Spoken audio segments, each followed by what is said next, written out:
Iniciando a gravação do termo de colaboração número 2, relativo ao anexo 2.1, estrutura de poder e arrecadação financeira do PMDB. Aos 12 de dezembro de 2016, na Procuradoria-Geral da República, presentes procuradores Melina Flores e Vitor Cunha, compareceu o senhor Cláudio Melo Filho, na presença dos seus advogados Rodrigo Guilherme e Maurício, a fim de prestar depoimento em razão da celebração de acordo de colaboração com o Ministério Público Federal. Neste momento, todos os presentes estão cientificados da proibição do uso de quaisquer instrumento de gravação ou registro de áudio ou vídeo próprios e declaro não estar fazendo uso oculto ou dissimulado de quaisquer equipamentos sob as penas legais. Observado todas as cautelas de sigilo e atendendo aos ditames da Lei 12.850, indago ao senhor Cláudio Melo Filho. Os advogados ora presentes são seus defensores legais nomeados para lhe assistir no presente ato. São. O senhor renuncia ao direito ao silêncio, reafirmando o compromisso legal de dizer a verdade. Sim. O senhor pretende colaborar de forma efetiva e voluntária com investigações e processos criminais nos termos fixados com o Ministério Público Federal? Perfeitamente. O senhor está ciente e autoriza o uso do registro audiovisual do presente ato de colaboração? Sim. O senhor está ciente de que os efeitos da colaboração premiada dependem de um ou de mais dos resultados previstos no artigo 4º da Lei 12.850? Sim.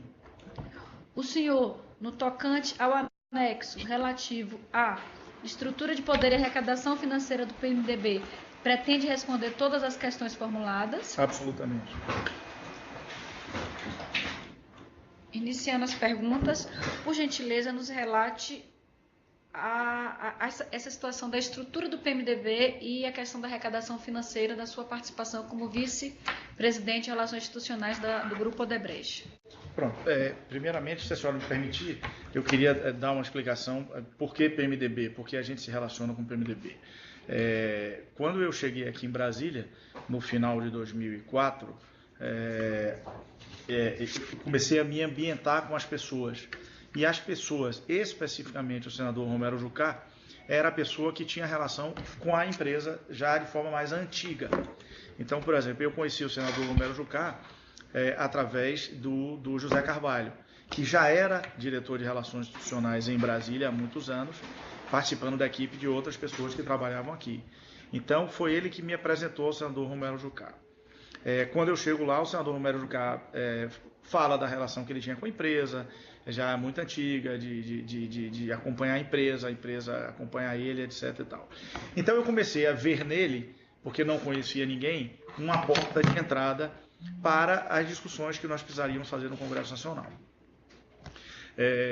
Aliado a isso, aí também por uma decisão pessoal, conversando com as pessoas que foram de alguma forma RI aqui, como Carvalho, a gente percebeu que era uma porta talvez mais fácil de se discutir os nossos temas pelo Congresso, pelo Senado Federal, do que pela Câmara. Quem lhe apresentou ao José Carvalho Filho. Ele que lhe apresentou o senador Romero Jucá? Qual a relação que o José Carvalho Filho tinha com ele? Era do mesmo estado, ou então era relação profissional mesmo? Não, Carvalho eu acho que é baiano e o senador Romero Jucá é de Roraima, né? Uhum. Então, Pernambuco? Pernambuco, porque o estado do que ele milita que é Roraima. Mas eles se conheciam da relação profissional. Ok. Eu tenho certeza disso. Certo. Entendeu?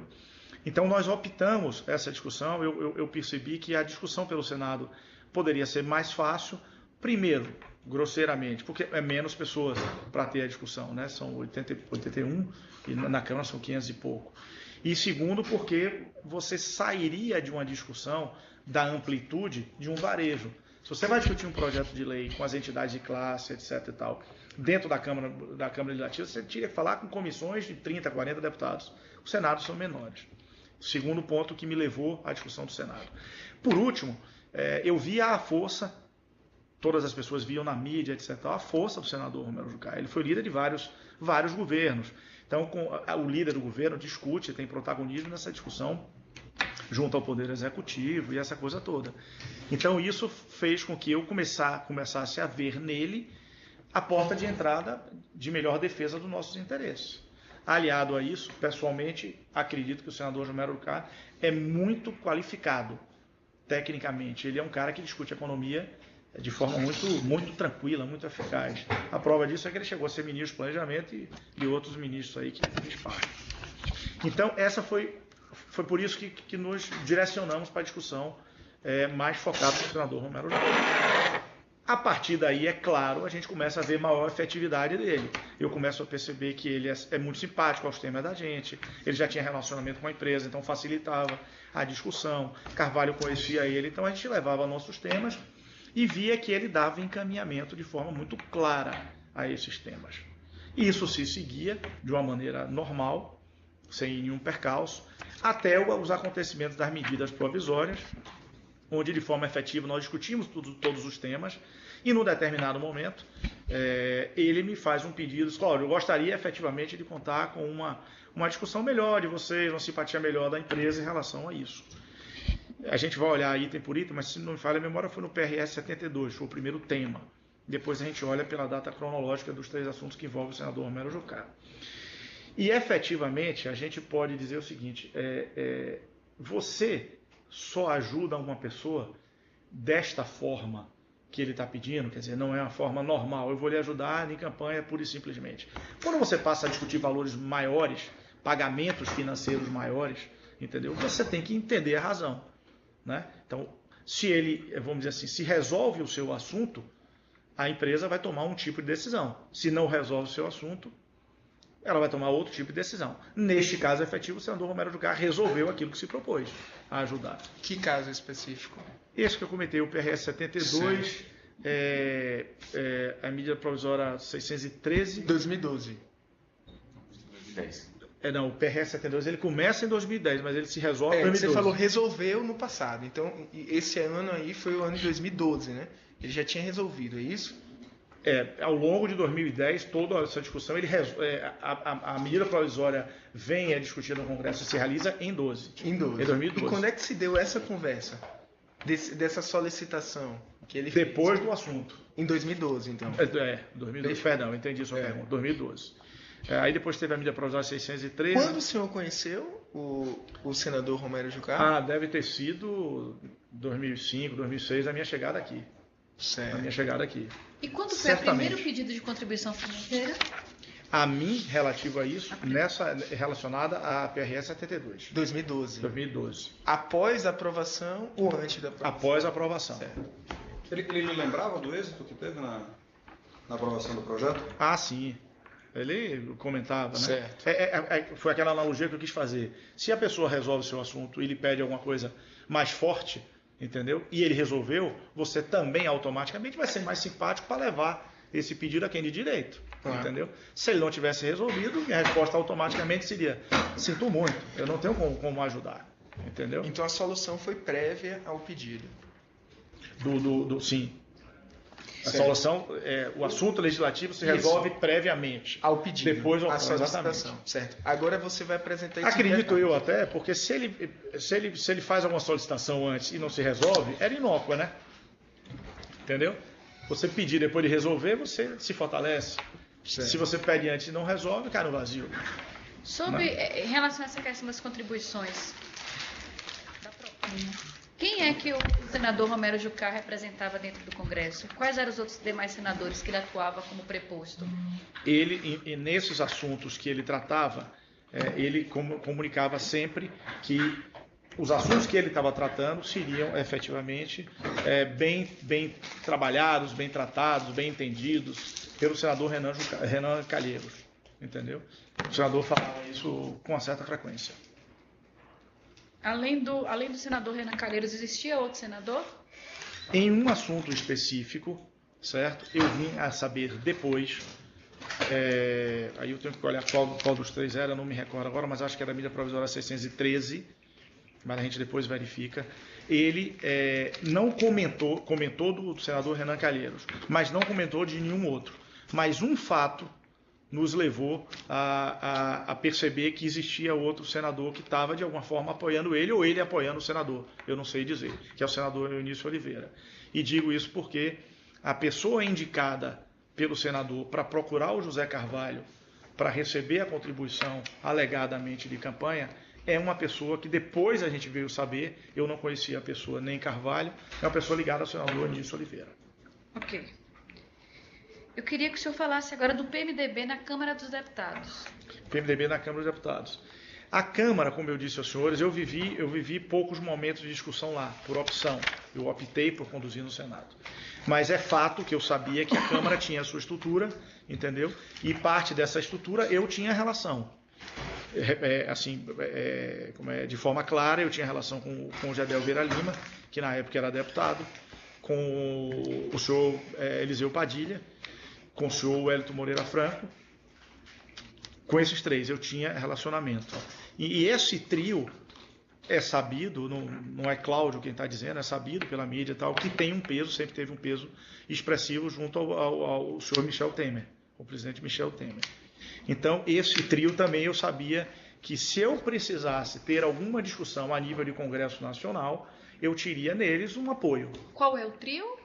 É o senhor Jadel Vieira Lima, o senhor Eliseu Padilha e o senhor Wellington Moreira Franco. Ok. O senhor teve contato com o senhor Michel Temer? Com o presidente Michel Temer eu tive pouco contato. Tive em duas oportunidades, uma com o nosso presidente Marcelo Odebrecht, quando ele se elege vice-presidente, tem uma agenda oficial que a gente vai lá fazer um cumprimento, e depois num jantar específico que eu acredito que é um tema que nós vamos tratar na frente. Okay. E com relação ao senhor Eduardo Cunha, qual é a visão que o senhor tem dele no PMDB da Câmara? O deputado Eduardo Cunha é uma pessoa que o Brasil viu ele crescer bastante ao longo da Câmara. Não era uma pessoa que eu tinha um relacionamento próximo. Ele tinha outros pontos de contato na empresa. Eu o conheci, por exemplo, pelo menos eu me lembro da primeira vez assim de forma efetiva, com o Henrique Valadares. Era o presidente da área de energia nossa. E teve um evento específico, numa discussão na Câmara, sobre um projeto das usinas do Madeira, e que Henrique Valadares combinou com ele de acompanhar uma audiência pública que estaria lá. Quem é Henrique Valadares? Henrique Valadares é presidente da Odebrecht, ele saiu da empresa por um problema de saúde. Ele era, na época, presidente da Odebrecht Energia. Ok. Tá? Portanto, as obras de energia do Rio Madeira, a obra é ligada a ele, mas ele disputava as duas. Okay. Né? Então, teve um problema durante o processo e eu conheci ele nesse momento. Certo. Depois disso, certamente eu tive com ele algumas outras oportunidades, falando de discussões técnicas, puramente técnicas, de assuntos legislativos nossos. E uma vez, especificamente, está em um dos meus relatos, ele chegou até aí à minha casa, me dizendo que queria ter uma discussão com o pessoal nosso da agroindustrial. Que ele estava tendo uma dificuldade na discussão com a Única e queria ver se a Odebrecht Agroindustrial, sendo parte da Única, poderia ouvi-lo na discussão. Eu comuniquei isso ao presidente, acho que tem um e-mail meu que diz respeito a isso. Eu comuniquei ao presidente da Odebrecht Agroindustrial, Luiz Mendonça, e a Marcelo Odebrecht, mas que ele tinha ido lá. Essa iniciativa do deputado Eduardo Cunha, dizendo essas dificuldades que ele estava tendo, era também de contribuição para ele? Não, ele não falou o motivo. Mas o senhor deu para do contexto, o senhor deu para entender qual era o problema? Não me pareceu. Eu acho que era a discussão de passar alguma coisa vinculada à Única. A Única é a união, é a associação de classe que representa o setor sucroalcooleiro. Ok. Entendeu? E a gente, membro, como ele tinha uma relação com a empresa, eu acredito que ele queria discutir com a empresa no sentido de ver como conduzir o assunto.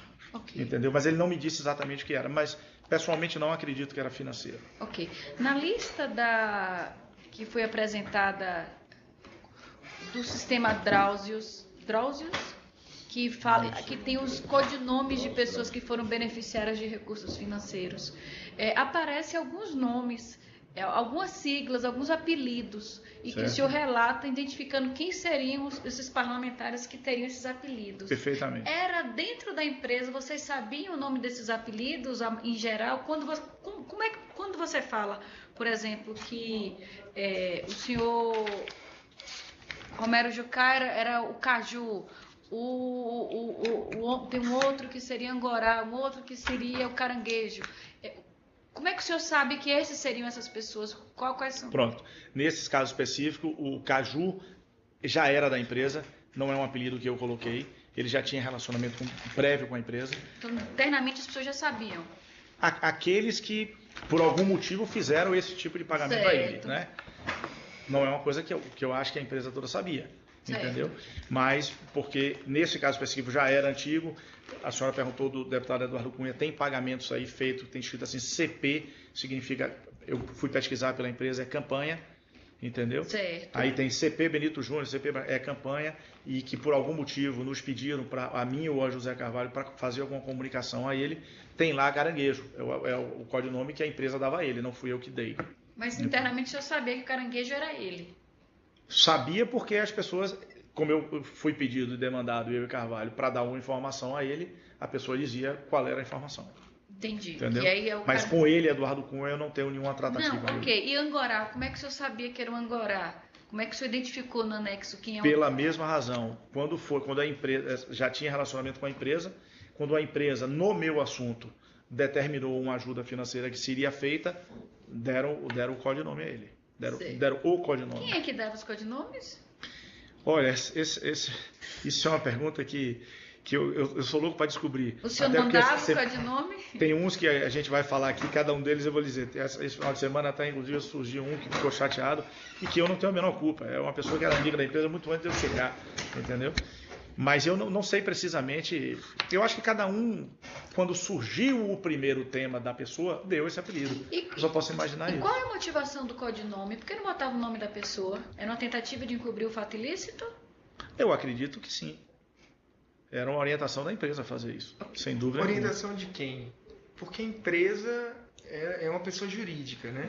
Eu quero saber quem era o responsável, a pessoa física. Isso é muito antigo, né? A empresa... Presidente. Eu acredito que os presidentes das empresas ou algo assim... Não é uma coisa que dê para se apontar assim o dedo e dizer não, entendeu? Se não souber, não tem problema. Mas eu acho que... Ou era uma... Não sei como surgiu essa prática, sendo muito honesto. O senhor Eliseu Padilha tinha algum codinome? Num assunto específico, que eu me envolvi com o senhor Eliseu Padilha, ele foi criado um apelido para ele, sim. Eu acho que é Primo. Primo. Mas anteriormente à minha relação com ele, eu não sei dizer à senhora se havia algum outro... Qual era o papel do senhor Henrique Eduardo Alves junto ao senhor Eduardo Cunha? Eu não tenho contato com o Henrique Eduardo Alves, não tive. Ele foi presidente da Câmara, claro, né? Eu sei disso, foi deputado, foi líder também do partido, mas não era uma pessoa de meu relacionamento. Certo. Nunca fui em nenhum tempo. O senhor Michel Temer tinha algum codinome? Que eu saiba, não. E o Eunice Oliveira? Foi dado pela área de operações estruturadas quando houve esse pagamento feito de forma discutida com o senador Romero Jucá, tem um nome de índio. Foi dada essa informação para mim e para Carvalho. Não foi também um apelido criado por mim nem por Carvalho.